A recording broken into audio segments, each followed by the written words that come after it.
চাপ দেওয়ার পরে আপনি যেমন আত্মবিশ্বাসন করার আগে প্রথমে যে কাজটা করতে হয়, হাতে ভালোভাবে শুষে নিতে হয়। আপনি এই কাজটা করার পরে আপনি এখানে আস্তে আস্তে 50টা চাপ দেবেন।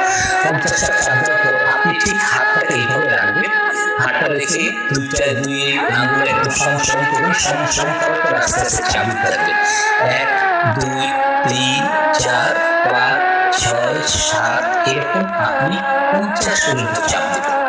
50টা চাপ দেওয়ার ছেড়ে আবার এইভাবে দাও। 1 2 3 4 এরকম 50টা চাপ। 6 বার আপনি এই কাজটা করবেন। 6 বার কাজটা করার পর আপনি দেখবেন যে আপনার যে এক ধরনের সাইন্স আছে, যে ব্যথার যে তীব্রতা ছিল আস্তে আস্তে কমে আসবে। তারপরে আপনি ঠিক এই যে আপনি এই নাকের এইখান থেকে ধরবেন, ধরে আস্তে আস্তে আস্তে আস্তে চাপ দিতে থাকবেন। চাপ দিয়ে আপনি এগুলোতে আস্তে আস্তে মাসাজের